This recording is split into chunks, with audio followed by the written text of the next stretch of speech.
What's up, guys? Happy Wednesday, hump day. Hope you guys are having a good day, a warm day, a safe day, more so than many in my area can say. We got some basketball tonight, plenty of games to distract us and keep warm. Last night was fun. Last night was profitable. I enjoyed last night. It went a lot better than I thought it would. Pre-flop, there's a lot of unsure value, and I guess post-flop as well. If you had Caleb Martin, you have a time machine. There's no other way around that one. But Isaiah Hartenstein, man, maybe some cash. I went crazy on him in 20 lineups on a hunch. Did well. The studs did what studs needed to do. Jokic, 77.5 fantasy points. Big game out of him. LaMelo Ball, 72 fantasy points, 27 points, 10 rebounds, 11 assists. That's what we call a triple-double on top of 6 stocks to boot. Giannis with 62. LeBron James, 62 fantasy points. Kawhi with a big one. Vooch with a big one. So a lot of big scores. And then shout out to Jalen Brunson. 1 assist in the first half. Had me sweating, but got there in the second half on top of 37 real points, 44 minutes of action. So turned out to be a really solid game. Jamal Murray, a little bit of a troll job. Questionable all day for rest management. Plays, drops 32 real points. Cool. Good for him. Norman Powell, 43.5 fantasy points, 27 points altogether. He played 33 minutes, benefited, I guess, in the absence of Marcus Morris. Paul George, I needed one more 3 out of him, didn't get it. Herb Jones, I ended up with a lot of Herb Jones on both sides, just a value guy that stuffs the stat sheet, and he gave us 5 steals, so big game out of him. But yeah, we made some money last night, so hopefully you guys did well as well from the Department of Redundancy department, and hopefully you can run it back tonight and make some more money. Yeah, how we doing? What's up, Rob? What up, Ducking, Doug, Crypto, Dang Lazy Mofo, Vic in the chat. Doubled at $8. Let's go. The $8 to 1,000 challenge has begun for you, huh? Key news to watch as of 3 p.m. Eastern. Joel Embiid questionable. He's been playing through the same Q tag. Trae Young's probable. Rudy Gobert's questionable. Desmond Bane questionable. Yusef Nurkic probable. Wendell Carter Jr. questionable. Josh Hart probable. And Romeo Langford questionable. Let's go. So that's the big stuff that we are keying in on. So let's jump right into it, man. Let's get into a little bit of research. If you guys want to do me a favor right off the rip, man, start hyping that thumbs up button, and we'll see if we can continue this streak of 100+ likes. And then we'll also see if we can continue this streak of beating our daily concurrent viewership. Usually that happens in the second hour. I feel like it's not going to happen today, but maybe it will. Yesterday, I think we got to 350 at one point, right? Yeah, 350 concurrent. And that's usually going to happen around the 3:30 to 3:40 Central, so 4:30 to 4:40 time frame. So we'll see. We'll keep an eye on it. And if we do that, hey, man, another day to celebrate. Let's get into the spreadsheet. Clay might sit tonight, Gun, in chat if you were interested. Did that come out, or is that speculation? Let me pop open Discord. You prefer rebound or assist if you had to pick one for Edwards? I think I like rebounds with Gobert and I play with. Yeah, probably rebounds. All right, cool. Free Discord right there, by the way. Link to that's in the description below. Let's go to the rundfs.com. Isaac. So I don't see anything on Clay. So was there anything that would have sparked that, or is that just a question mark? All right, cool. What up, Jacob? Cashed out on a $286 23 leg. Jacob, we need to talk. What was that, a quarter parlay? How what? How?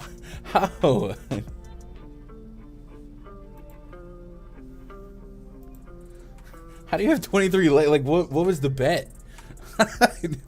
I feel like that should be like plus 30,000, you know? Unless you're just like alt lining a bunch of minus 800s. But hey, that's cool. I assume you came up pretty well based on the initial investment. So ROI is why we do this. Congrats. It's a back-to-back that they might sit him. Okay, hey, that's actually a fair point, Vic. I slept on the fact that they played OKC. Wait, are you talking about tomorrow? They play tomorrow, right? So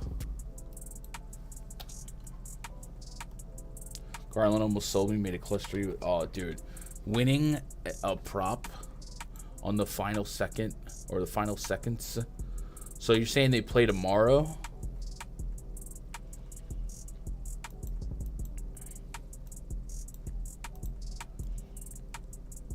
Okay, so I see what you're saying.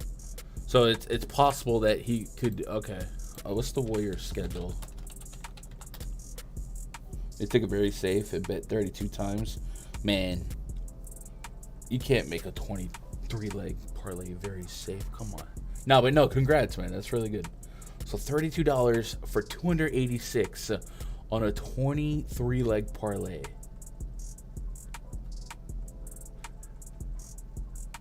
That's crazy. So they go from Minnesota to Denver. All right, we'll see. We'll see. That's something to keep in the back of your mind, I guess, for sure. Appreciate that nugget, Vic. Here, what up, Chester? First game tonight, Sixers hosting the Magic. Project 75 for the Magic. Markelle Fultz, Gary Harris Jr., Franz Wagner, Paulo Banchero, Wendell Carter Jr., maybe, taking on James Harden, DeAnthony Melton, Tobias Harris, PJ Tucker, Joel Embiid, 230.5 total, 9.5 point spread. So a little door open for a blowout. This is a run back of what they did the other night, so everyone's virtually rested. That was the game where the Sixers got out to a dominant start, and they were up pushing, a 20-point lead. And not only did that lead dwindle down, but they lost the game by 10. And we saw Markelle Fultz get 39 fantasy points. We saw a big game out of Paulo Banchero. And then on the other side, Joel Embiid, who was questionable throughout the day, much like he is right now, ended up playing, had a really good first half, and then it kind of fizzled out second half. Do we expect that to happen again? No. The 9.5 point spread kind of pushes us towards the Sixers should play Sixers basketball here and win this game pretty mightily. I'm just going to assume Embiid is in until he's not, but we do want to see what's going on with Wendell Carter Jr. So let's see if we can go to the injury report on the Magic.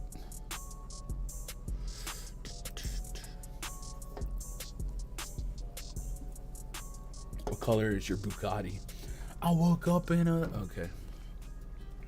Right foot plantar fascia strain. So if he can't go, I wonder what that would do for that front court. Mo Bamba, Bobo. There was a game, was it last season or the season before, where Mo Bamba just dropped like 8 threes on Embiid. I could be making that up, but I feel like that happened. Okay, now I have to fact check it. Mo Bamba, DKP by game log versus Joel Embiid last 10 games. Mo Wagner night, like that? Maybe. We'll see. We'll see. I don't want to over project or over, waste time and resources on it, but 7 for 8 against Embiid with 49 fantasy points. That was in 2022, so my mind never forgot that. Embiid gonna run over Wagner. Yeah, Wagner I think also has a pretty decent foul per minute, right? So yeah, Embiid will have the ability to do Embiid things, and if you're just a fan of narratives, Embiid's certainly playing like a bull in a china shop, not making the all-star starters, and then right there in the case for the MVP, made that statement game against Jokic, and then Curtin called it with another 30-plus real point performance. So certainly would have Embiid in the pool. And then that's pretty much it. I've been really trepidatious when it comes to rostering the Magic when they're essentially fully healthy. I do think there is some wiggle room for upside on the DraftKings price point for Markelle Fultz. I thought that last game, and a little bit of playing in front of the Philly crowd narrative. So I don't mind that, but generally speaking, I'm not getting an aggressive minute projection or a can't miss fantasy projection on a slate that is this big, where we do have to value ceiling a little bit more. So no priorities for me on the Magic. And then I'll get to in some Embiid, and that's kind of it. Like if Tobias or Harden or some of those guys fell into tier 3 levels of exposure, maybe Tyrese Maxey's underpriced for what his ceiling could be. It's mostly just Embiid, you know. Let me get caught up here. It says YouTube's not receiving. Chad, have you guys seen any frame droppage or anything like that? Sometimes I get these phantom noties from YouTube, but Streamlabs is not reporting any frame droppage. So. Are we good? No drops. No drops. There's a beef between Embiid and Mo Bamba, I guess. Nah, I think they were both playing around on Twitter after that last game. My prediction: Fultz posterizes Embiid. Let's go. All right, cool. Let's move on to Memphis hosting the Portland Trail Blazers. So this is one of 2 games at lock. Project starting 5 for the Blazers: Damian Lillard, Anthony Simons, Josh Hart, Jeremy Grant, Yusuf Nurkic taking on John Morant, Desmond Bane, Dylan Brooks, Jaren Jackson Jr., Brandon Clark. 239 total, 5.5 point spread in favor of the Memphis Grizzlies. We do have a couple of notes, I guess, to watch. Nurkic, Hart carrying Q tags. They've played through them, I think, in the last game. And then Desmond Bane carrying a Q tag, and he has not played through them in the last 2 games. So let's refer to the injury news and notes. Let's get a nice little refresh going on this page. I feel like I haven't refreshed in an hour. Yeah, no. And let me go look at subs. Where are we at on new subs today? We started the day at 8180. After the first show, we're at 8189. We might get to 8200 subs today, which is crazy. That means we got essentially 200 subscribers in the last 8 days. So, man, do I appreciate you guys. Boncaro down to 6,700 is pretty tempting. I guess you're right, Steve. I might be a little lazy when it comes to the Magic just because of them being so healthy. But you're right, and we saw that last game. There's upside at that price point, and the same for Wagner. So if we threw them all in a tier 3 blender, would we say if this team was fully healthy, we put them in tier 3s and set a rule to only have 1 Magic in a lineup? Would you think that's a crazy approach? I know we could justify 2 on this slate, but I feel like 1 would just bypass having to make any groups. So I'll just do maximum of 1. But you're right, 6,700 has a ceiling worth having. We literally saw it last game. What up, Wesley? Can you tell me when you get a chance who is Dacian Nix and is he a good... Can you tell me who this guy is? Yeah, we'll get to that game, Wes. He's Snell 1.0 or 2.0. No, you know who Snell... Aaron Holiday is the second coming of Tony Snell, for crying out loud. Who else used to do stuff like that? Jared Bayless, you remember him? He used to be nothing on the court. Just absolute nothing. So news on both teams here. Let's go to Memphis first. See what the deal is for Desmond Bane. Yeah, what up, Chris?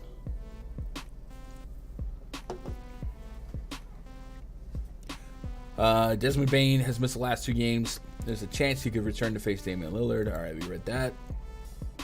And then for Portland, Josh Hart's probable. Yusuf Nurkic is probable. Cool. So let's just take him off the injury report in the spreadsheet. Andre Robertson, that's a good one. Yo, Robertson won me 2 tournaments. One of them specifically I remember against the Houston Rockets. The Rockets were so fast and so sloppy. And he just stole his game into a good way into a good game, and also leaned on DVP back then a little bit stronger. And the Rockets were the worst in the league against shooting guards, James Harden defense. So Andre Robertson, man, there's a shout out. Matchup wise, we got an attackable total. It's going to be a pace up spot for the Blazers. Now, it is a super net negative in terms of defensive matchup. Grizzlies project as the best defense in basketball. They do take a little bit of a hit without Steven Adams, but they're still strong enough that I wouldn't go crazy. Brandon Clark defensive rating 107.5. So maybe not so much a lateral, but it's not like a massive step backward in the absence of Steven Adams. So we can still attack the possessions, and we can still attack the usage. And right now, Damian Lillard has been the guy with the usage. So if you think the Blazers keep this game competitive, you're probably expecting 30, 40 real points out of Damian Lillard.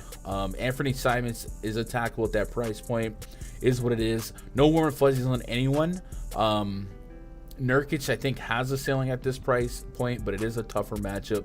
And then on the opposite side, I guess we'll run some queries for what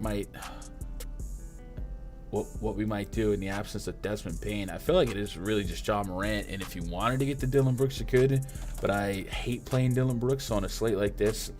I might just let the field have it, but Ja Morant, let's put Ja and Jaren Jackson. Robertson has the potential to be the best perimeter defender of all time, robbed by injuries. Yeah, I liked Robertson. He was Ben Simmons, right? Like, he couldn't shoot, but he played good defense. And the only thing is, he wasn't hyped up and drafted like in a major market, right? Jaren Jackson Jr. in this split, 24.5% usage rate, 1.39 FanDuel points per minute. That's what you want. I guess in this situation, it's a home game, so we know he's going to get more blocks. Forward center eligible, 19, 17 shot attempts last two outings. Okay matchups, much higher implied total, I guess, here. And then the blocks here at 5-2. How are we thinking on the blocks? So not necessarily in the sense of blocks per game allowed, but also if we can put some usage on the front court, like Grant and Nurkic, if they can combine for 20 to 30 shot attempts, a couple more opportunities for Jackson to convert some blocks. With that said, there's also opportunities for those blocks to be converted into whistles. So let's go to team metric chart. What are the Blazers looking like on blocks per game allowed? Roberson. Portland below average.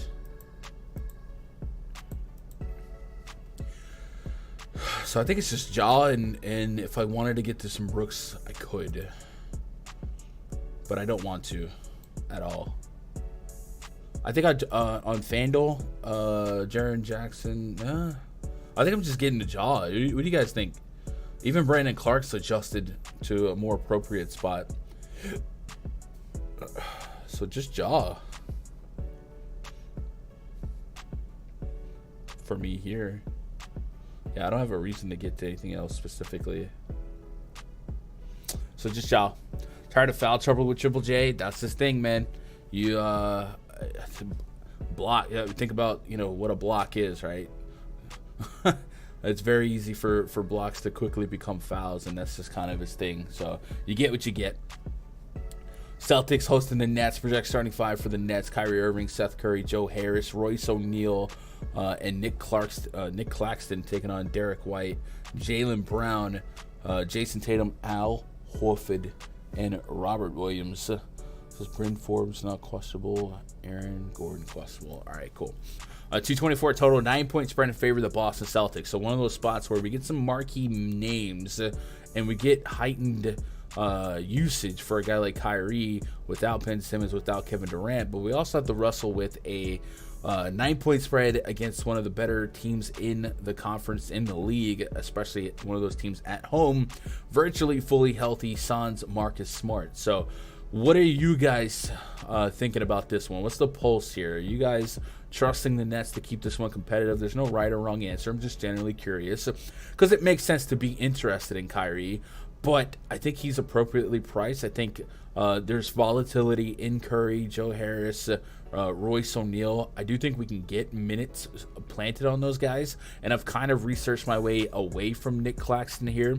I do think offensively he benefits more when Ben Simmons is in. Simmons rocking that 30+% assist rate. You replace him with shooters like Seth Curry or Joe Harris. A little less likely for them to be as pass first as Ben Simmons. And then if we game script this 9-point spread, that's less dunks needed and more long-range shots needed. So I think the AK Claxton is something where I'm getting an okay projection, but it's not something that I have to have. So I'm kind of shying away from this spot. So what are you guys thinking? And if you disagree, please let me know. I think on FanDuel, there's still a case for Seth Curry, Joe Harris, especially Seth Curry getting a really strong projection for me. So I guess it's worth looking at his per minute production. So we'll go to Brooklyn. Something about Clark. I just think Clark's price is where it should be.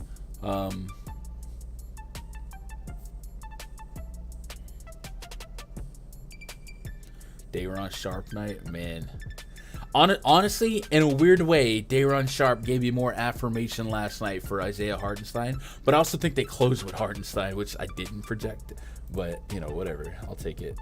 All right, let's put Kyrie on the court. Let's take off Benjamin Simmons III, and let's take off Kevin Durant. I'm going to put Seth Curry back on the court, though. And another reason why I'm sour on Claxton here is we talked about it on the prop show. But check this out, man. Robert Williams has a 106 defensive rating this season. That's insane. Pretty good, pretty good. I think Pirtle's price is hard to pass up. Yeah. And I might have slipped on Pirtle on the prop show, but we'll dive right back into that. Larry Nance's fourth quarter explosion saved my night. I went to bed losing, woke up with a good profit. Let's go. Let's see. What was my top lineup last night? SGA looks great. Yeah, I like that game. I think you can run SGA as Şengün. Let's see. Last night. So on DK, my top lineup yesterday was 332. It was LaMelo, Grayson Allen, yuck. Pat Connaughton, yuck. But they did what they needed to do. Kawhi, Hartenstein at 8%. Yes, sir. Zach LaVine, Larry Nance, and Brook Lopez. So I was happy with that. On this query for Seth Curry per minute production, 0.8 with a 17% usage rate. That's actually crazy. Let's elongate on that. It's just the beginning of the season. How about Tillman over Clark? I don't really have a strong lean. I guess price-wise, if you just really felt obligated to be there, you could justify Tillman's price point, and they have been playing like musical chairs with that front court. I would lean with the starter if you felt compelled to get some Tillman exposure because you're managing 150 in like a quarter arcade. Be sure you set a rule to not have Clark and Tillman in the same lineup. But from this far out, I can't see myself being that curious with either. But price-wise, you know, the value looks a little bit better on the other side because we've seen Tillman draw surprise starts in that split. Back to this Curry 0.76. So Curry's usage is actually lower than I thought it would be, and I don't know what's driving it down. Everyone else is where they should be. Claxton's $1.25 on per minute production. So I'm really just not there, and I think I'll probably be low on the Nets, if not out on the Nets. If it stays competitive, Kyrie has a good game, right? On the Celtics side, I think on this slate with this total, I just might be super down on this game completely. I think there's a little wiggle room on Robert Williams' price point. I'm getting 30 plus fantasy points, sub 6K price point.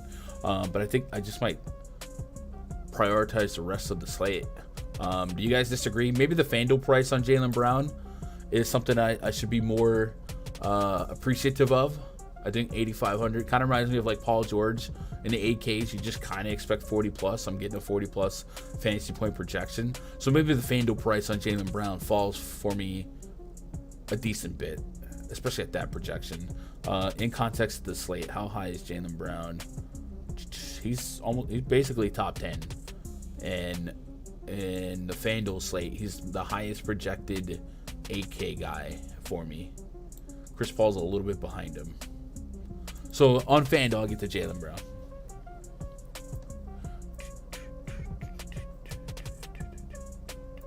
Scheduled for 10 p.m. tonight. What is?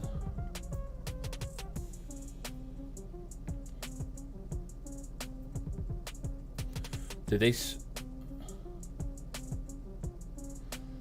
postponed. Oh, I thought the game got straight up postponed. Let me recheck the verbiage on that.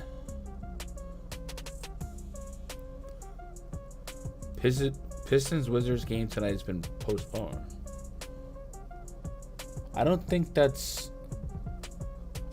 means they'll play later. Is it, Jake? Game till 10?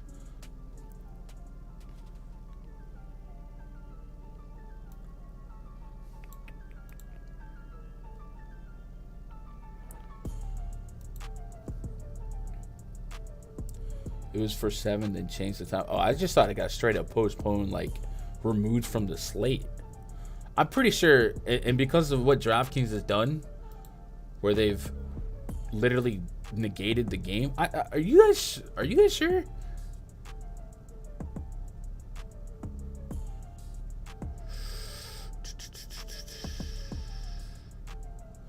NBA said on Wednesday that the date for the rescheduled Wizard would be announced at a later time. They're not playing tonight, guys.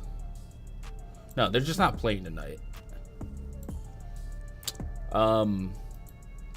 Yeah, okay. All right. I can see how that can be confusing, but they're not playing tonight. All right, cool. Let's move on to the next game. Thunder at the Rockets. So this game looks a lot more juicy for fantasy. We got project 35 for the Thunder. SGA, Josh Giddey, Aaron Wiggins, Jalen Williams, Kenrich Williams, maybe, up against Dacian Nix, Eric Gordon, Kenyon Martin, Jabari Smith, Alperen Sengun.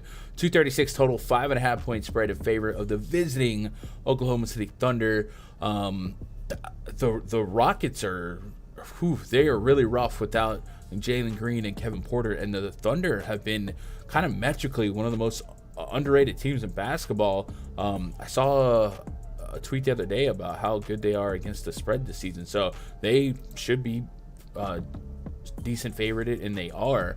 And then the Rockets, I feel like they can only sink or swim based on how successful Jabari Smith and more so Alperen Sengun is. So that's where I'm focusing on this game. I like Sengun, 8,300 on FanDuel. Probably going to fall into one of my highest ownerships on that site.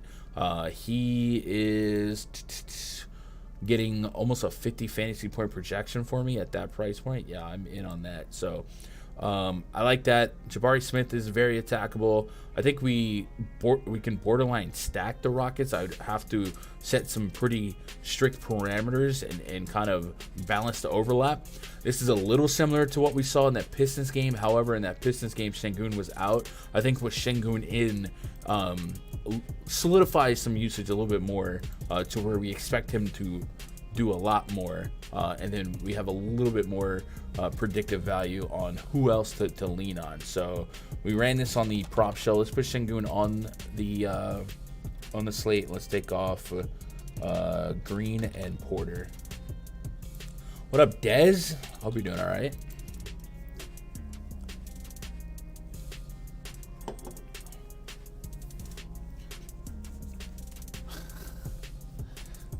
Bro, y'all, we were ready to implode on a game starting at 10. No, that just makes no sense. You know what I mean?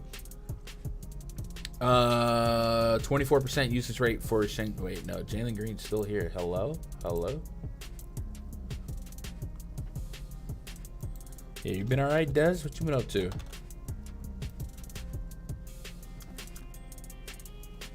And Cheyenne. Yo, Cheyenne, when's the last time you've been in chat? Y'all are 1.4 fantasy point per minute for Sengun, 25% usage rate. Not a lot of assisting going on here in this particular split. So yeah, it's all Sengun for me. And then past him, I might get to a little bit of Jabari Smith just because a little bit more of the peripherals to raise that floor. But yeah, Sengun is looking like a borderline tier, probably a tier 1 for me on FanDuel, and on DK we'd have to discuss it. No less than a tier 2 contract negotiation, but possibly elevate to a tier 1. And then on the Thunder side is SGA, number one by a mile. Josh Giddey second. I really don't know what to do with the rest of this team. I think Jalen Williams is the likeliest third guy for me to click. They are very volatile when it comes to second half rotations, benching guys. But I think Jalen Williams is the guy I'm most likely to lean on for the second half. By the way, since we're here, we're talking about it. We did have some Şengün leans on PrizePicks. So it would be a good time to break that in. Des is working hard like you, Gun. Trying to make this money. Let's get it. Man, I appreciate you, homie. So Şengün is still at 10.5 rebounds. So good time to let you guys know that one of the presenting sponsors of this channel, PrizePicks.com. And we just got done doing an hour of PrizePicks specific research and player prop hunting. And I think that we have an opportunity at Şengün rebounds that you guys might want to attach yourself to. So if you haven't been on PrizePicks yet, what are you waiting for? Get on it. It makes these big slates a little bit more attackable, where you don't have to worry about third string nobodies breaking the slate, and you can just isolate your sweat to 6 or less, 5 or less, 4 or less, a couple players. I'm gonna tell you why we like Şengün rebounds for 3-pointers. But if you're not on PrizePicks yet, you sign up right now using code GUNDACKER. They will double your first deposit up to $100, and then they continue to support the channel. It's a win-win for literally everybody. So here's the research, the facts behind Şengün's spot right now. First of all, we go back to that on-off court tool. Şengün represents 20.5% of the team's total rebound opportunities, 160 minutes of sample size without KPJ, without Jalen Green. And that means a lot, especially on this heightened level of minutes he's been playing, 35 plus. Secondly, the matchup here against the Oklahoma City Thunder, you might expect a team that's running, hey, you, go play center, is not going to project pretty well in the rebound category. The Thunder have a 4th worst rebound percentage in all of basketball, and they have the 3rd worst offensive rebound percentage in all, or defensive rebound in all of basketball. They don't rebound particularly well. So a guy that's already representing 20% of the team's total rebound opportunities in a literal top 4 matchup looks pretty good. And then if we go use Odd Shopper and just kind of see where the market's pricing this at, we'll look at rebounds. And we will control F Şengün.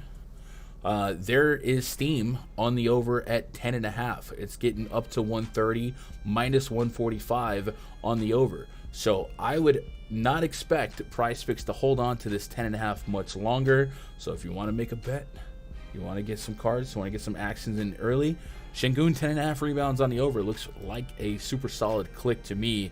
And that's the research behind it. If I had to do an immediate pair, I'd probably lean on Edwards. Brandon with the sub. I'd probably lean on Edwards over 10.5 rebounds, assists, and just kind of go from there.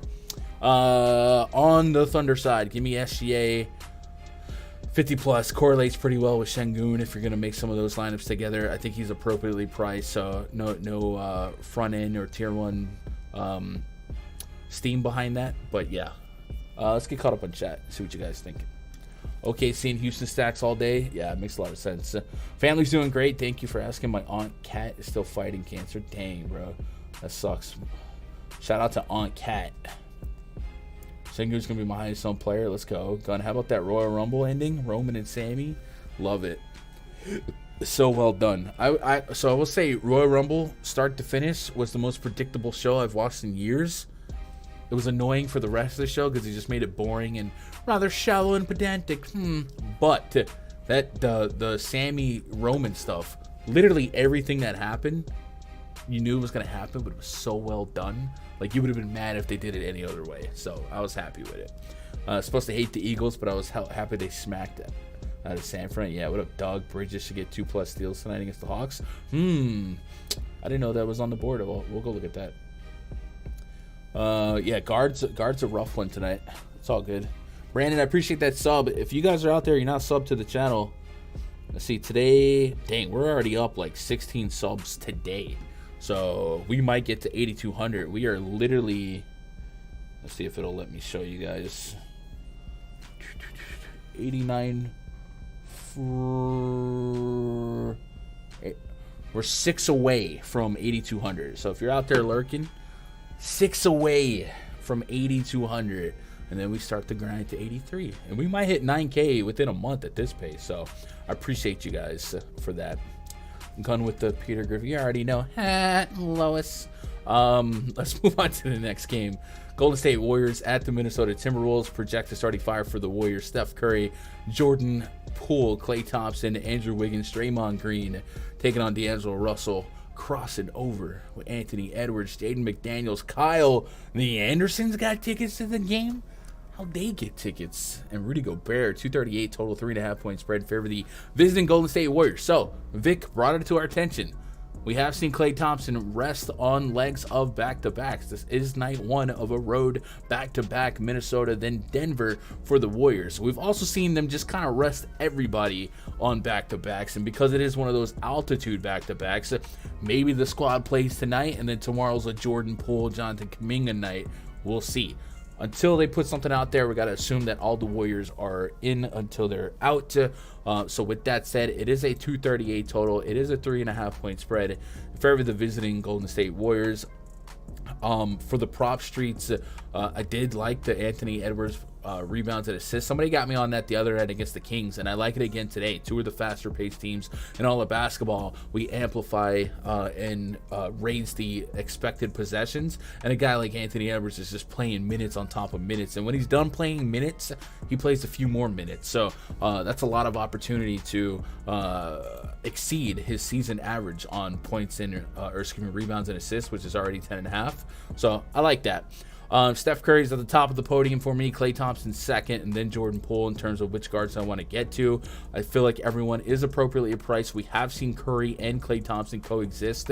I don't know how often I get to that build, but it is possible. And then we saw his assists for Curry last two games, 11 and 12 assists raise up. So 30 plus points and an assist. Maybe you guys that play on DraftKings might get a little juice on a double prop on Steph Curry. But all those guys just are going to fall probably at a tier 3 level of exposure. And if I got to know Jordan Poole, I probably don't lose sleep unless we got Klay Thompson being out, right? Andrew Wiggins, revenge. EJP Ryan, appreciate the sub, man. Welcome to the channel. I'm gonna watch a few when I get home. Jay should have called Sammy title elimination Chamberlain of a tag team title match. Ooh, that could be good. I keep hearing people Roman might wrestle both nights. We'll love for the Warriors to rest. We need some value. Come on, Dez. The Warriors' value is always the most trolly, nonsensical bull crap where you gotta do I play Jonathan Kuminga at 30% owned? So I don't know. I don't want it. But yeah.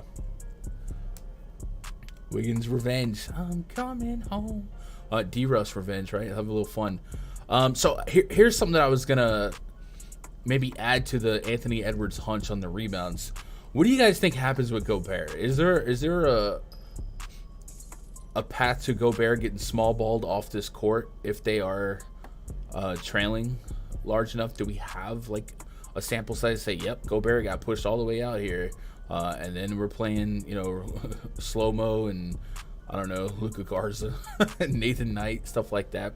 Is Knight more prone to shooting threes? And Gobert's been dealing with that groin injury anyway. A couple of threes. I don't know. Just something I thought about when I was on the Edwards rebounds and assists earlier. But Edwards, I do like 9 to 10K on both sides. Kind of reminds me of Kawhi's price point last night, where the minutes are there for him, the usage is there for him, the game script is there for him. If he drops 50 plus, no one's surprised, so he's going to be in the player pool. D-Russ needs 40 plus, so he probably lands in the tier 3 for me here. And then Kyle Anderson at 5,600 on DK. If they do small ball a little bit more, I think that price point has a little bit more wiggle room for upside. But I think everything in this game is kind of a tier 3, but I don't want to be without exposure to this game because of the totals, because of the pace, right? I need one more hit on PrizePicks. Yeah. Jim Cornette's wrestling podcast on. Yo, Jim Cornette is a character. Something weird is happening on FanDuel. All players from OKC versus Houston, Portland versus Memphis, Sacramento are faded out. They probably made an error when they were trying to eliminate the Pistons game. I'll pull it up, but I would assume it's an error. FanDuel has not been known for great technical execution in the last month, at least on the DFS product. I'll pull it up on my phone now. It looks fine on my phone. I think it just might be an error there, Doug. What up, One Life? Is Detroit off? Yeah, that game got postponed.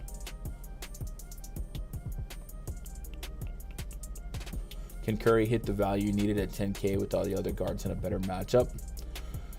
He would logistically have to outscore them emphatically, right? And that's true for all of the 9 to 10K guards. You're going to need the one that scores the most to dumb it down. So in raw points, Curry came in third for me on the slate. So he's in the conversation. And then from there, what I would do is play ranges of outcomes, probability, and ownership.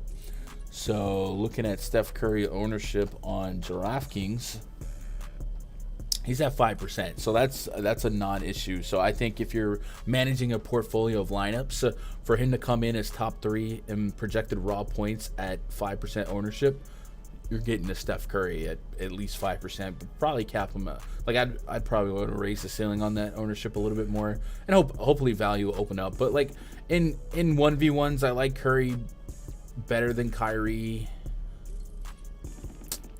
It's kind of a wash between him and Ja, kind of a wash between him and SGA. SGA is going to correlate better towards some of my higher owned guys.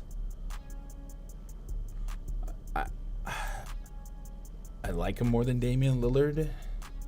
It's not a smash. That statement's not a smash. But yeah, at that ownership, like if with that hunch, if Steph Curry was like 25% owned, that's when I would be more pessimistic and want to be more contrarian. But I think we're good here, right? How do you like Malik Monk tonight? What do you see him getting?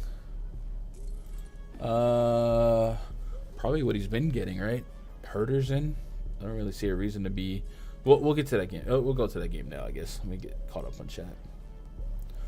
Good thing about no values, the field will pick some bum they have no business playing.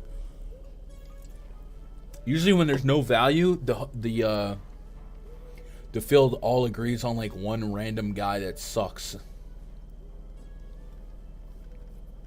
Would you play Mo Wagner over Achua? Oh, that's for Cheyenne. I personally wouldn't. See, me personally, no, but that can't be like a. Where's that a 1v1 at, Dez? Wagner versus Achua? There's no way those prices are like 3,900. You mean Mo and not Franz, right? 57. It's like a 2K difference. Just click the players anyway. Yeah, just click players. Oh, you mean for the grayed out guys? Yeah. FanDuel #1 priority is error, man. They're going through it, right?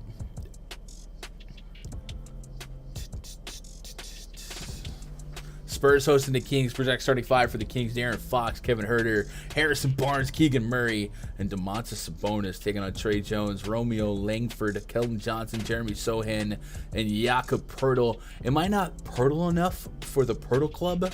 244 total, 8-point spread in favor of the visiting Sacramento Kings. So, Jakob Poeltl, I don't know what to do with his minute projections because I don't know what to do with this spread because we are dealing with the unstoppable force immovable object or the unstoppable force very movable object in terms of advanced metrics. So we look at the team offensive ratings in the league, La Liga.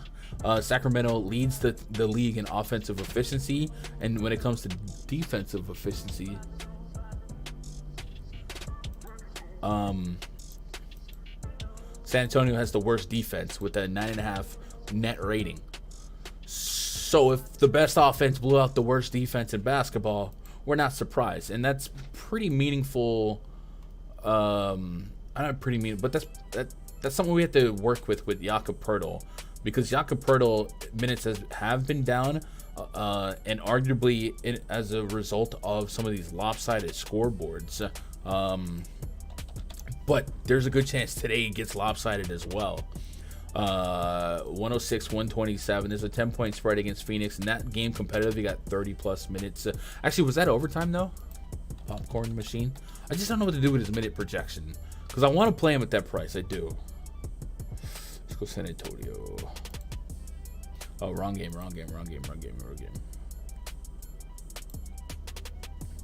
And for some reason, WoW, he doesn't show overtime games. San Antonio. Here, what up, Beast Bets? Base the Ops has been in for Langford lately. Yeah. So, yeah, that game went to overtime. So, he got 4 minutes in overtime. Otherwise, in a competitive game, he was just there for high 20s. So, what are we doing with Jakob Poeltl minutes? I think I stick with like a 26-minute projection. Because I don't know that I trust this game to stay competitive. And then I don't know if I trust that Poeltl's part of the rotation. Obviously, he's part of the rotation, but what do I do with these minutes? Blowouts. Let's look at that Clippers game. But I was in that Clippers and Lakers game, like, he was ready to be part and deeper, right? So let's go Clippers. Jakob Poeltl, a stint in the fourth quarter, not much. That's kind of when they threw in the towel. Jakob Poeltl played in the fourth quarter there, but didn't close out. Dude, this is literally like the most sporadic.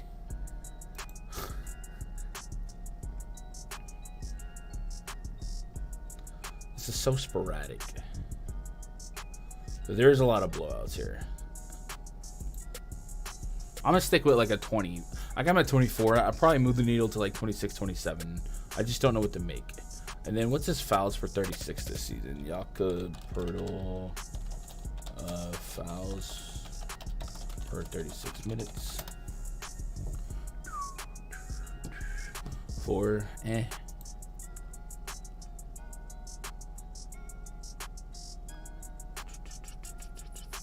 Okay. Well, points per dollar, I like the thought of 5,500 Jakob Poeltl. He's projecting extremely well for me.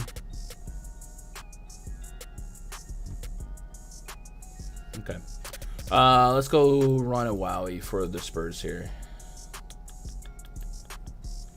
Boris Diaw. Ooh, we got some throwback names today. So we've hit Andre Roberson, Jared Bayless, Boris Diaw. Guys, give me some more obscure basketball players.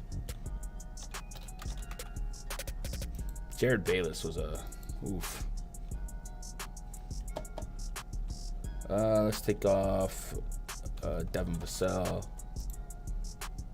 Put Sohan and Keldon Johnson on.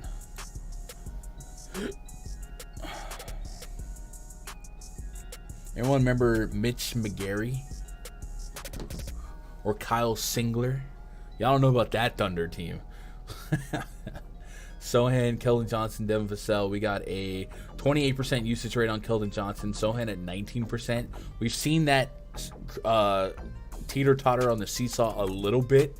When we isolate to just January, I think he goes from 19%. Maybe I think it goes to like 20%. Maybe I'm wrong. You tell me I'm wrong? Ricky Davis. John Con. Oh man.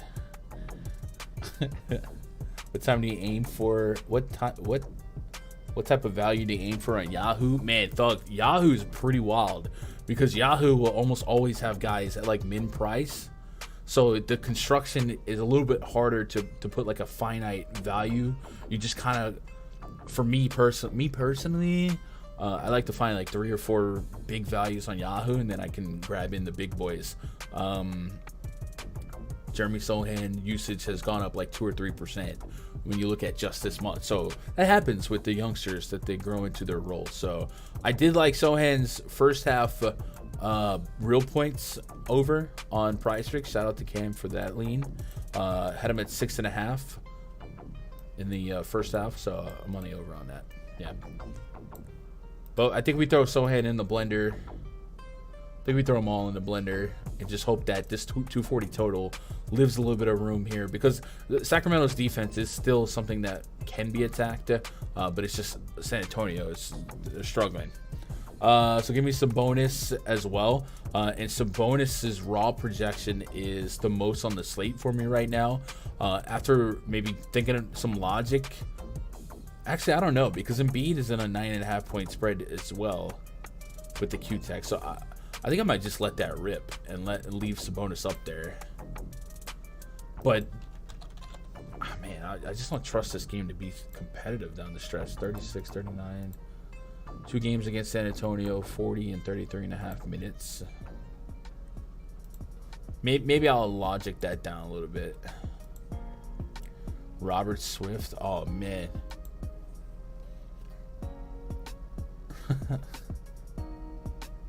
Dang. Oh, yeah. Rest in peace, Reggie. You're the man, sir. Love your thorough research. Shout out to Tyrone. I don't even know if he knows we're live on this stream right now. We left a comment on the prop research stream, man. Tyrone is the GOAT. So somebody asked about Malik Monk. 4,500 for him. I'm getting an okay projection. I don't have a reason to be on him specifically or especially today. Meaning like Kevin Huerter's in, Davion Mitchell, Terrence Davis. Like nobody's out. But just from a per minute perspective in a super plus matchup, maybe the scoreboard gets away in his favor. I don't hate it as a hunch. It's risky value no matter what, but I could see it, and we know per minute he's going to be involved, so I don't mind it. Feeling Keegan and Sohan from this one. All right, Sohan I don't mind. Keegan Murray, let's talk about that, because I just saw somebody on Keegan Murray's 3-point prop. 8, 6, 7, 7, 8 3-point attempts last couple games. So looking at the grand scheme, and I think San Antonio sucks so much defensively. Like it's a plus matchup for everybody. So I hate spots like this because it kind of throws a blanket over that. But Keegan Murray leads the team, or second on the team in 3-point attempts behind Kevin Huerter. 42% field goal. That's just insane efficiency. And it's a really good matchup for 3-point shooters. So if we look at team metrics for the Spurs, who I believe allow the most points in the paint, but also 3-point attempts per game. San Antonio. Actually, let's just go to 3-point field goal percentage for opponents. San Antonio allows the worst or the best, depending on how you're looking at it. That's a bad combo here, guys. To give up the highest field goal percentage from behind the arc and the most points in the paint. Those two things are not what you want. So, okay. What is Keegan Murray's 3-point prop? 2.5? 2.5? What do you got? You guys want to sweat some threes? Do we throw Keegan Murray in the blender? I might leave that alone, but I get it. Actually, you know what? Let's go. Let's see what it is over on OddsShopper. Bob Sura.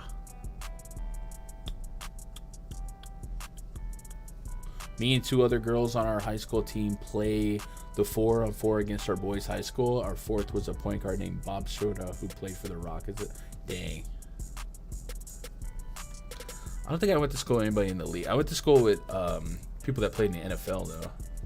My boy, anybody out there know Denario Alexander? He was on the Rams for a bit. Was on the Chargers for a bit. When I first moved from New York to Texas, I went to middle school. I think it was in the 7th or 8th grade. He was my first point of contact. Like the school assigned him to walk me around. He was so small, bro. Like so small. We played football together on the second team, the B team at first. And then one summer he just like sprouted, and now he's a beast. Yeah, I don't really have a reason to be, especially on Keegan. So I like that. You're okay. You okay? We're gonna do this live show with me, bro. You brought that time slot back. Imagine winning the slate with all backups and 2 studs. That's crazy. I look to run power forwards versus San Antonio and OKC whenever I can. Yeah, and again, that's what I'm saying, though. Like, San Antonio, without context, is a great spot for power forwards. But it's a great spot for literally every position. You know what I mean? So that's where, like, I don't want to get too hyper-focused or too tunnel-visioned on one guy, because it's a amazing spot for everybody. But I'm with you. Like, it's not a bad spot, so I'm not pushing back, you know? I was looking at Şengün and PrizePicks and landed on over 30.5 points and rebounds. I like that. Remember, we're in on the rebound prop right now. If they have as long as that rebound prop on PrizePicks for Şengün is staying at 10.5, we're on the over. And we'll refresh to see if they move it. I expect it to move any minute. You're on your own now? All right. Yeah, heck yeah, Keg. If me and you do a show together, Keg, we have to make it more than an hour, bro. It would be too. We'd blow up the internet, bro. Yeah, it's still at 10.5, so we're on the over. By the way, chat. If you're in chat right now and you're here because of PrizePicks as well, you should be following Cash Keg. When I say I am proud of Keg, it's you'd have no Keg. I remember when he was just grinding DFS, and then he's a veteran. Shout out to Keg. And then he was winning. He was great at DFS, and he started that YouTube channel. And then the YouTube channel is like 3-4 times the size of this channel. My man's hustling. He's grinding. And he also probably he definitely has the best beard in all of the gambling space YouTube. So click on his name. Go give him a sub if you're not already subbed. Love him. We play Fortnite sometimes. Youngster is good. All right. Thanks for the Malik Monk breakdown. I'm playing over on Yahoo. Okay, so Yahoo might be a different question. Somebody asked about what kind of value we look at on Yahoo. Like I said, Yahoo's the wild west of pricing. So for an example, if I sort Yahoo value, and we do have Yahoo projections in the spreadsheet, there's going to be guys at min price, and min price on Yahoo is 5% of your salary, that are just wrongly priced, right? So Seth Curry is an example, $11 on Yahoo, 6% of the salary, but he's 10% of your DraftKings salary. So a little bit of an opportunity there, and he's projected for just insane production at min price. So usually I find a couple of guys that are close to $10 that shouldn't be, and then I can load up on bigs, because the bigs are like much more of your salary, right? So we look at, I don't know, Joel Embiid. He's 27% of your Yahoo salary, where he's like 22 to 19% of your salary elsewhere. So it's not the same rule of thumb. So I do end up playing a little bit more raw points than trying to assign a finite return on investment. So I get what you're saying. Bing ball. Hashtag sports betting, free picks and best bets super chatted $10. Keep crushing, brother. I love you, Keg. I love you. And looking over, guys, 260, 267. Okay, now, okay. I just got chills, bro. So yesterday, yesterday we got to 350. So 267. Let's see how fast we jump here in views in the next like 20 minutes. That's usually the hot period. Yeah. All right, so that's what I was saying on Yahoo. So looking at all these guys under $20, everyone, Keegan Murray's there. So if you guys like Keegan Murray on DraftKings or FanDuel, $15 looks like a really good price for a guy like Murray over there. I'm trying to think who is like really broken. Robert Williams, And then Malik Monk's $14, so that's why you're there. Yeah, cool. I guess the value is not as free today on Yahoo. Usually there's like a super broken guy at like $11. I don't really see one.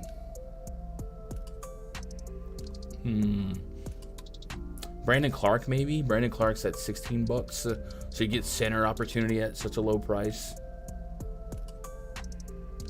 I don't play on Yahoo as much as DK and FanDuel, obviously. All right, cool. Let's get back. Went to school with Lenny Dykstra's kid. Nice. We were in different crowds, but he seemed like a good kid. Yeah. What's good, Gun? This is a brutal slate. Yeah, absolute. But the night is young. The slate this big, NBA, a lot of air and opportunity for people to start getting ruled out. So maybe some value pops open, but it's okay. We all play from the same deck of cards, right? How tall are you, Gun? Because Alexander's a big boy. Who's Alexander? Oh, Denario? Yeah. So I'm like 6'3", but when Denario was well, like we went to school together, Denario was like the shortest kid in the class. Like I'm not even like, and then one day he just sprouted. Not one day, but we when I was in 8th grade, we were the B team. So there's the A team and the B team, and I just came from New York. I don't know anything about football. So they're like, you got to play football. You're bigger than everybody. He was one of our running backs and receivers, but he was like one of the shortest dudes. And then, yeah, he just sprouted, and I'm so proud of him. He's such a good guy. I don't know how tall he ended up getting. I think he's taller than me, but it was unexpected. Like, if of all the talent that we had in that locker room, because when we got to high school, you know, got a little bit deeper, but he was not the guy that I thought would be the best because of his size, and then he just grew. So I'm so happy of him. Yeah, about 6'3", maybe 6'4", but 6'3" is what they got on the driver's license. Played basketball this weekend against Darwin Ham's son. Golly, don't get dunked on. What's Keg's channel name? Man, just catch Keg. If you click on his name in chat, it should bring you to his channel. But if you type in PrizePicks, guys, Keg is the leader, bro. He's the leader. He's got to pop up right away.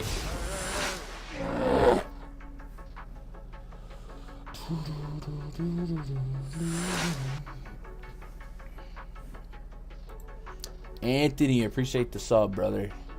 Welcome to the channel. 6'3" is legit. Can't tell on YouTube stream. Like, couldn't tell that shit. My money was 410. Adam is not 410. Shut up. He's not 410.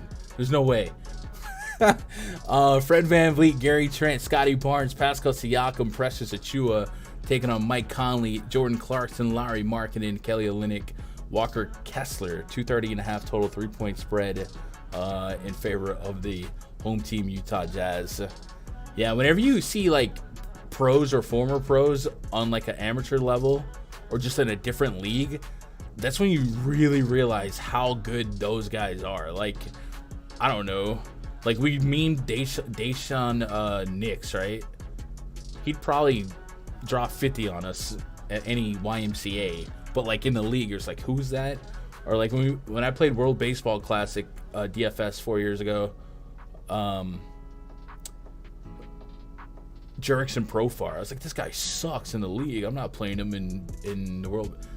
Compared to the rest of the world, man, he's Mike Trout. So, yeah. It's crazy how good the top players in the world are in these leagues. So the big minutes on the Raptors, and it's hard to look away. The guy that's been really, really crushing it for the Raptors in this opportunity without Anunoby is Precious Achua. And we have seen a tangible decrease in production for Pascal Siakam. So I do want to create an aesthetic display of that. And I think it was rebounds that took the biggest hit. So let's put Siakam on the court. And let's take off Achua. And I guess we can leave Anunoby where it's at. Huge skill gap. The skill gap's insane. Adam is not 4'10". Y'all are lying. Stop it. Yeah, 5'6", probably. I know every time I'm on a Stochastic show, this camera, it like barely sits on the top of my monitor, and the way they crop it, it's like I look like I'm a midget. I promise you, I'm the biggest guy in all of DFS physically. So I don't know. Maybe when I get a new camera, it'll shake out. So Siakam, when he's with Anunoby and Achua's not on the court, he represents 13.5% of the team's total rebound opportunities this season. I think we said that number goes down to 8 or 9. So let's go Anunoby off and Achua on. And Achua is just like a rebound machine, right? I think he was close to 20%. What up, Helms? 17. Oh, no. This ain't right. Oh, yeah. Achua's at 17%. So Siakam goes down to 9. So it is a palpable, tangible decrease in per minute, I guess, production. If for nothing else, the rebounds. And we've seen that ever since Achua's kind of been in the starting lineup. 3 rebounds, 7 rebounds versus earlier this season when he's already averaging 8 and 13, stuff like that. So, so that does make me like him less. And then his per minute production for Siakam goes back to about 1. Now that's not unusable because the man could play 40 minutes, but this Achua thing is a thing that is thinging for Siakam. So generally speaking, Siakam this season on the court with Achua off the court.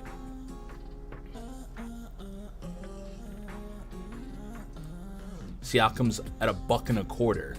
So we're losing a fourth of a fantasy point per minute so far with Achua on and Siakam off, and we point right at the rebound rate. How legit is all this? Well, we can go back to the beginning of last year. It's mainly the same team. Calling him a leprechaun might hit different. Who's that? Adam? Just found out. Adam is not 4'10". Bro, I'm about to DM Adam, bro. There's no way he's 4'10". What? Is this a meme that I'm missing out on? So Siakam about almost a 1.2 since the beginning of last year in that split. But that's also... Oh, yeah. That's closer to the... Yeah, $1.25. I don't know.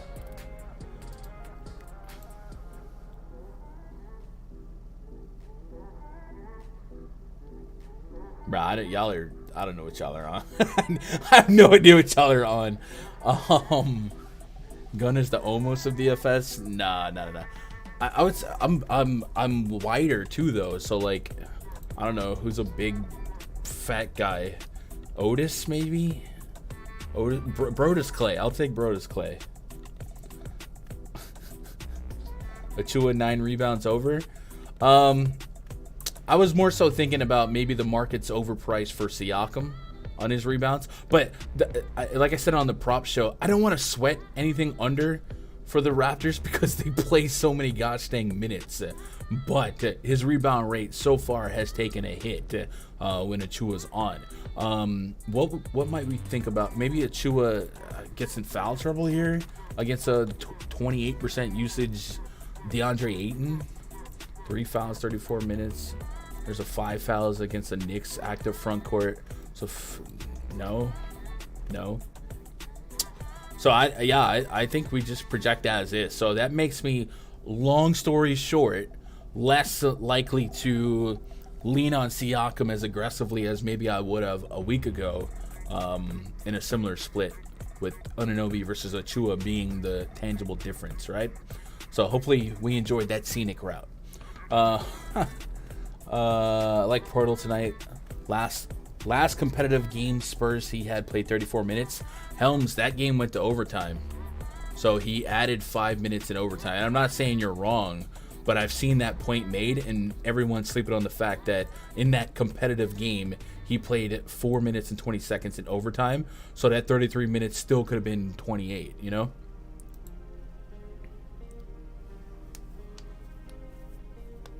The Viking Raiders. That's what Josh and Eric said. All right, so if Josh and Eric are saying that Adam is 4'10", well, then it's got to be true, right? There's no other reason for them to say that. That's funny. I'm almost positive he's not. 260 viewers, man. 73 likes, guys. Can we get it to 100 likes again? That would be great.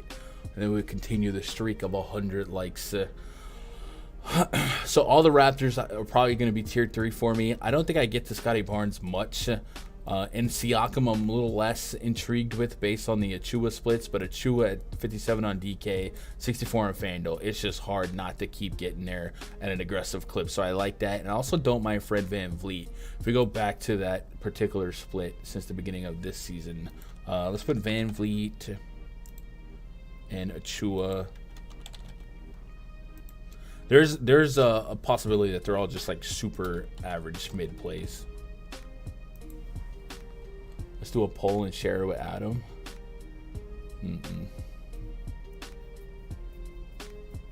Adam's 5'5". Is that what he said?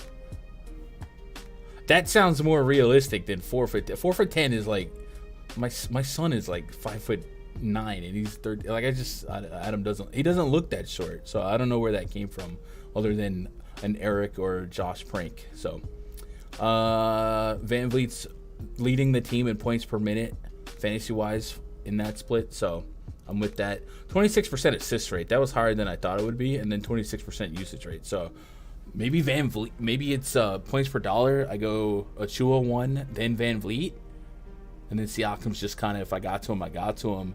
What kind of ownership are we expecting on Siakam? 1% ownership. That's really low. So it's like a non-issue ultimately. Stop. Y'all are not for real. Stop. If Wendell Carter Jr. is out, is playing Mo Wagner and Mo Bamba viable?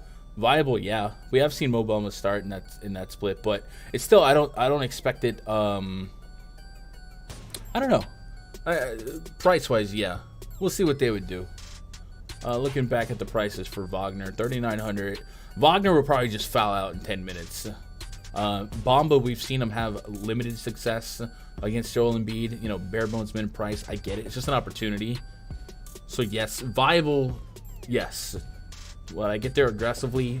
Maybe not. The field will probably get there aggressively if we're missing out on a value from this far out. So we'd have to cross that bridge when we get there.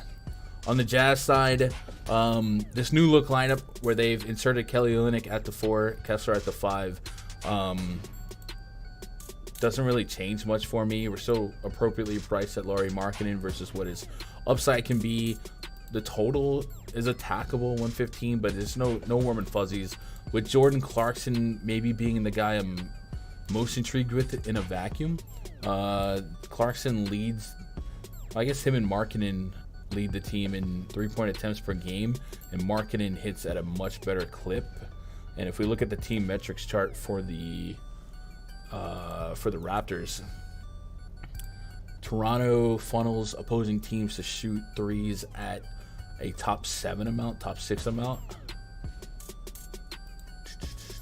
and allow a 37.5% field goal rate from 3. So that's third highest on the team. Third highest in the league. So maybe Jordan Clarkson is the guard that can slip through if we had to get there at 6,300. But again, probably going to be a pretty scoring dependent 6,300, and their rotation is deep enough that I don't think anyone here becomes a tier 2 or better other than Achua. 5'9", 5'10" over here. Thank Christ in heaven. Bro, don't height shame, bro. We're not height shaming.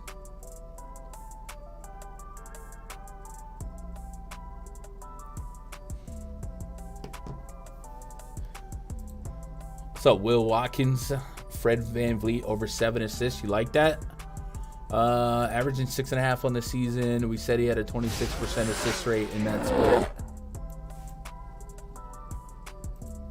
Patrick Brown, thank you so much for the sub. Let's see what the market's at. So your line is 7 for Van Vliet.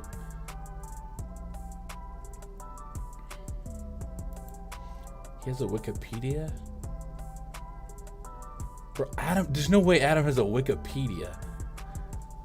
Chat, y'all are just, I'm just gonna lose control here. Adam, there's no way he has a Wikipedia. No, he doesn't. Y'all are killing me, bro. I'm all the way out on whatever bit this is. I don't know what's happening. 6.5 is the line, and the juice is on the over. 7 assists. So the line's already appropriate. Did we get a deal on Underdog? 7? No. It's where it should be. So I don't have an opinion other than it's appropriate. What are the props at on 7? I have them for 6 and change, but I might adjust some logic on that with the Achua stuff. Is your son following your footsteps of being a DFS legend? Nah, my son does not like sports. I don't even know what he's into. He's into like rap music and stuff. I'm not the Tom Brady. My football equivalent for what I bring to the table would probably be like some trusty offensive lineman. I don't know. David Bakhtiari. I'll take that player comp for DFS status. I'm just out here doing my job, you know what I'm saying? I'll help out the GOATs. I'm gonna ask Adam at 5. Yeah, you got. I don't want to. S. Reese, thank you so much for the sub. I hope you're doing all right. Did we hit 200 subs on the week? Let's see. We started the day at 8180. We did. We broke 8,200 subs today. So thank you guys. That's like 25 subscribers since I woke up. You guys are the best. Main event tonight. I guess before we do that, take a pause for the cause and push rundfs.com. If you guys want to hang out with me after the party, it's the after party. And after that party, it's the Discord lobby. RunDFS.com. Click VIP memberships. We have week passes, 2-week passes, month passes. The two that I like the most are the All-Star to All-Star break. And the reason I like the bulk passes, 1, because you get the bulk discount. 2, it gets you a better credit towards Fantasy Cruncher. And yeah, so 500, that'll lock you in for the entire year. That's all of the seasons of all the things, rest of basketball, the entire baseball season, basically the rest of football season next year, outside of January, and then the basketball first half, second half, blah blah blah blah. And I use Fantasy Cruncher myself, so if you guys haven't used an optimizer to manage your portfolio of lineups, I can help you out because that's what I use. So check that out. When you do upgrade, you'll get access to this page right here, the VIP portal. That'll get you some links to the spreadsheet, which is what we've been using throughout the duration of this stream. My projections. I dress up my player pools for both DraftKings and FanDuel, so you guys can compare yours to mine. And then most importantly, the Discord. Before lock, I'm chilling right here in the pre-lock voice chat. You guys are welcome to hang in there, shoot the breeze. Sometimes a little bit more informal. Sometimes they're not even talking basketball. We're just waiting on news. A lot of veterans, but don't be shy. Turn your mic on and say "you're," and we're glad to chop it up with you. So check that out. I guess I left this Rumble promo up on the screen. And what happened yesterday is when we got to 100 likes, I added 10 uses, and only 8 people used it yesterday. So I guess I'll make the same deal. If we get to 100 likes and we're like 6 away, I'll add 10 more uses to the Rumble promo. And what that means is you can go to rundfs.com, and let's say you want the year pass. You can actually get 30% off of that by putting the promo code RUMBLE. So 500 goes to 350. That's a crazy discount, $150 discount. On top of that, you could rebate that down even further with the $150 credit towards Fantasy Cruncher. So you could, in a way, get the entire year coverage for $150. Like that, it doesn't get better than that. So get to 100 likes, and we'll add 10 more uses to that, and get yourself a little extra. Suns just released Dwayne Washington. Nice. Is what's his face still on a second 10 day? What up, Craig Gunn? I once ragged in a pro-am Randy Brown on his 3-point shooting. He drained 3 straight to remind me why he was a pro. That's great. Gunn will be a 10K player. Yeah, I think we'll hit 10,000 subs pretty soon. What up, Squeak? Claxton under 14.5 points. Yeah, Anthony, I would lean that way.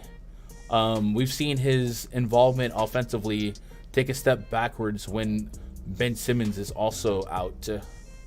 And he's tasked with Robert Williams today, who is metrically their best defender and just kind of the archetype of exactly what Claxton probably doesn't want to see. So, yeah. Girls' height shame so bad. Then get mad if you call him on being built like a fully loaded baked potato. I don't know why that made me hungry. What up, Renza? Yo, Renza, you been in county, bro? Where you been, bro? I haven't seen that name in chat in a minute. Lee is out too. All right, let me get caught up. Lee. Saban. Oh, Saban Lee. Okay. So they signed him to a two-way. All right.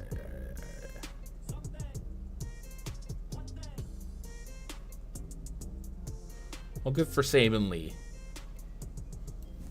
Good for Saban Lee.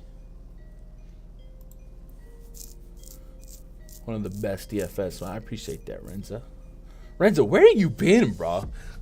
I haven't seen you in forever. Hope you've been great, brother. Working like crazy. Okay. Well, I appreciate you. Hey, man, get your weight up out there. You guys got to work. I know you got married last year, right? So I get it. You got to take care of the fam bam. Atlanta Hawks at the Phoenix Suns. Main event tonight, Trae Young, DeJounte Murray, DeAndre Hunter, John Collins, Clint Capella taking on Chris Paul, Mikal Bridges, Cameron Johnson, Torrey Craig, and DeAndre Ayton. 231.5 total. 1.5 point spread for the home team, Phoenix Suns. So tight spread here. We do got Trae Young probable, so we can just go ahead and take him off of the notes down here, and then we run back the expectation on the Suns here, where we get big minutes for Chris Paul. So we talked about Jakob Poeltl minutes being kind of, I don't know what to expect. DeAndre Ayton, also, I don't quite know what to expect, but I think it's closer to 30 minutes than I want it to be, but it doesn't mean he's unplayable. 31 minutes against Toronto last game, 42 fantasy points. He leads the team in usage without Devin Booker, but outside of this 37 minutes, which was an overtime game, with guys like Biyombo and Lundell behind him, it doesn't seem like they're, trying to push him deep. So I'm kind of unsure about my confidence in playing him or projecting him. I did have a lean on his first half real point over. I think we had the list earlier from the PrizePicks show, and I was in on him at over 9.5 points. So I guess if that's still available, I would stick with that. It's still at 9.5 because the matchup is better than you might assume. 54.2 points in the paint allowed per game, with almost 54 fantasy points allowed per game. It's a good spot for Ayton. I just wish we could feel much better about his minutes. And then also with that Dwayne Washington news, don't really have much to do with that. I'm okay with getting to Mikal Bridges. I'm not getting a great output projection, but the minutes are wild, and there is a range of outcome for him to be a point per minute against a matchup like the Hawks. So at 7K, if he squeaked in a 40 plus as our late night hammer an hour after the previous game, I'd be interested. Wizards Pistons postponed. Yeah, Charles, appreciate that. Yeah, that got postponed a couple hours ago. So I could be loosely interested in Bridges, and that's kind of it. I think the price on DeJounte Murray is still playable on DraftKings and FanDuel, looking for 40 plus. I think at that price range, you look at a guy like DeJounte Murray, a couple $100 cheaper, get you like Jaylen Brown. So no warm and fuzzies, but no pushback as well. Sub 10K for Trae Young. A little bit rested on this road stretch. So 50 plus is the asking price, or the asking ROI. And we got guys like SGA that are a couple $100 more. So I think if you play Trae Young, you need him to outscore SGA at probably higher ownership. So I like little pieces of this game, but nothing here looks like a tier 1 for me. I think the FanDuel, both the FanDuel and the DraftKings price point on Chris Paul is playable. His minutes have been pretty rock steady, and there's a good chance he offers a double-double tonight to give us a little bit of a higher floor for DraftKings with the double-double bonus. So I don't mind getting to him, looking for 40 plus. So yeah, I think just some role players or some stocking stuffers that are worth having exposure to here. What up, Bags? First time chatting. I appreciate you for dropping in, Bags, man. Hopefully we see you more, man. I hope you're doing all right, Bags. New subscriber. What up, Pedro? I appreciate you. Jack Wiggins gonna spaz on the Wolves. Little revenge narrative. I'm with that. Tatum 13.5 rebounds, assists, looks tasty. A couple of props from my boy. All right, Renza. I can get down with that. Darley, thumbs up, Darley. I don't know what that means, Charles. Is that a different language? No Smart. Also remember Tatum rebounds the ball to start their offense. I can get behind that, Renza. Anthony Edwards, 10.5 rebounds, assists over. Yeah, Diaz. I have that on the list. So that was actually one of my favorites. That and the Şengün 10.5 rebounds are like two that I'm coring right now. I'm surprised we still got 10.5 on the board for Şengün because it should be 11. All right, chat. I'll try to get you out of here in 5 to 10 minutes. So slam me with some questions, comments, concerns. We'll try and tackle it, and then we'll mosey on down the highway. What's tomorrow looking like? NBA schedule. It's Spanish. Oh, okay. Muy poquito. Tomorrow, 2, 4, 6, 7 games. Maybe if something doesn't get postponed, right? They said the Pistons game was, or not the Pistons, the one of these teams might be stuck out, right? The Pelicans and the Mavericks, I think. So let's see if that holds up. Tatum or Brown first basket. Left turn on Yahoo. If you had a $55 budget left and need to fill guard and forward spot, who's your favorite two? I've got Kyrie, Monk, Gordon, and Cam Johnson. Just skip if Yahoo's too off topic. So if you had $55 budget and needed to fill a guard and forward spot. All right, so let's go to our projection sheet. $55. So we would probably want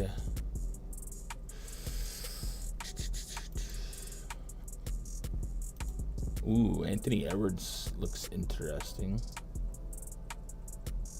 Probably Anthony Edwards. So that would give us what, $16? And is Edwards is a guard there, right? So I give us like $16. Cam Johnson. Cam Johnson. I like that. Cam Johnson is a good value on Yahoo, playing deeper minutes, I think. 26 minutes against Toronto, but I expect more like 30 minutes in a. So I probably nominate Anthony Edwards and Cam Johnson. But that's on like a quick look. Like, so, you know, if you do some more research and you find a better pair, go for that. Gunn, who's your favorite value on the slate for DFS? On like a sub 5K basis. Looking at the top. It's rough, not gonna lie. It's rough. I don't really, man, nothing is screaming at me from the top.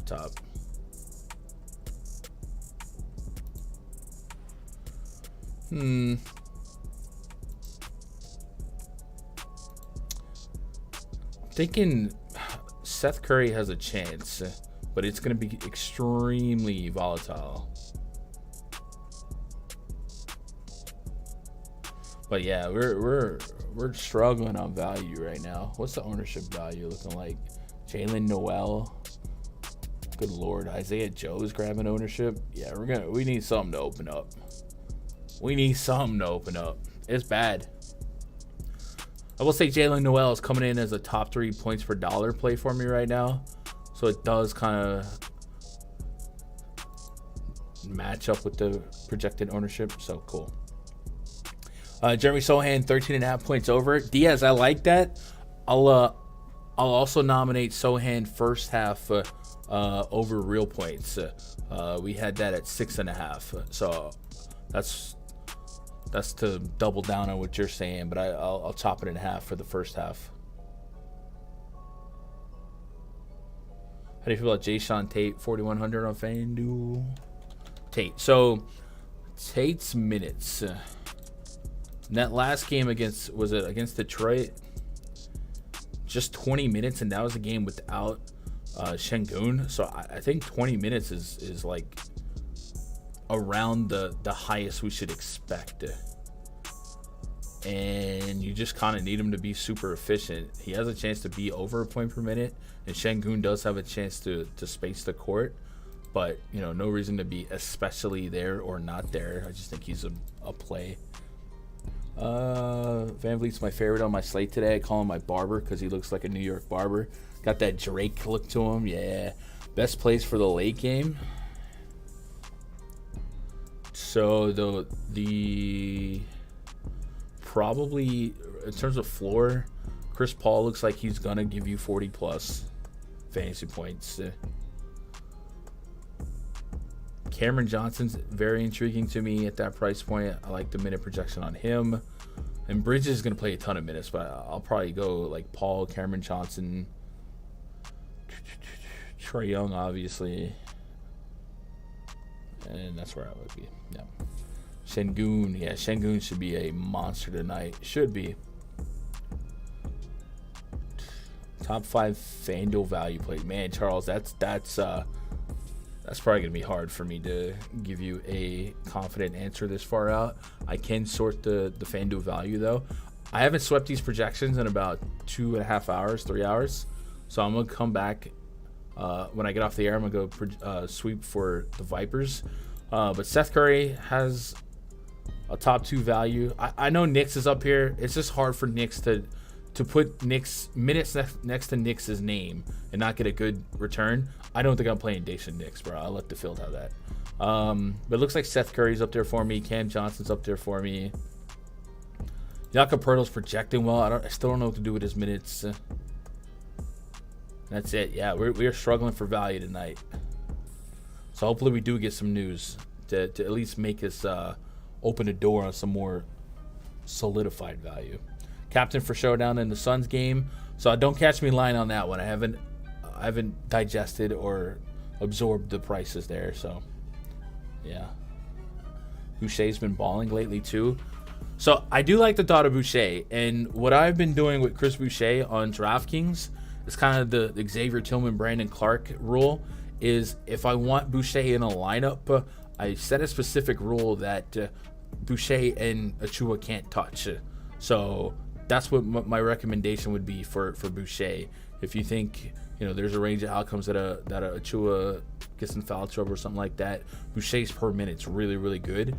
But I would just make sure that I'm not doubling down on those guys in the same lineup to leave me a path for ceiling to hit, because it's not likely that both those guys ceiling hit in the same game tonight, right?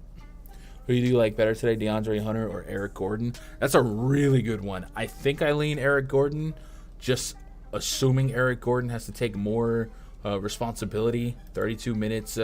Usage should be up there. The assist rate, I think, was like second to Şengün. And then Hunter is more like the 3 and D, and then he does have to contend with a couple other guys in terms of usage and volume.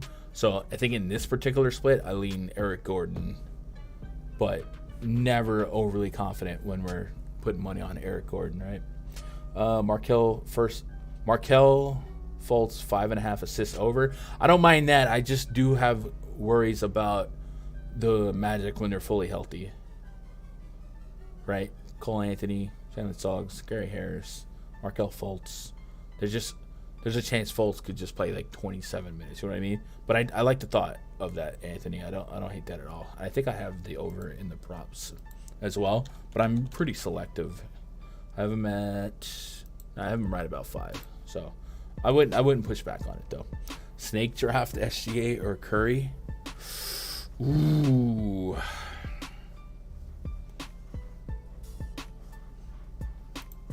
Assuming it's DraftKings scoring. Oh man.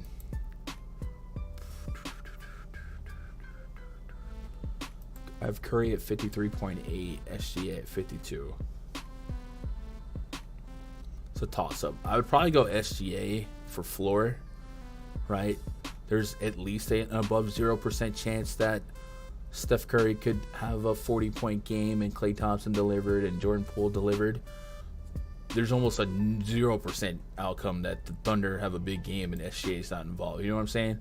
So I probably lean SGA. What about Jabari Smith with Şengün? I think I'd let that ride considering the prices and the matchup today. I'm with that. All right, guys. I appreciate you guys so much. I really do. We'll be back tomorrow. Another prop show, another DFS show. I'm jumping in the Discord. Go to rundfs.com. Get yourself a membership. Use that promo code Rumble since you guys did get the lights up. We got to over 8,200 subs today and climbing. Twitter.com/Gundagger. If you got anything else for me, hey, man, stay safe out there. Stay warm out there. I appreciate you making part of my afternoon, be part of your afternoon. I love you guys. Tell somebody else you love them. Pass that on. Good luck. God bless. And go win some money.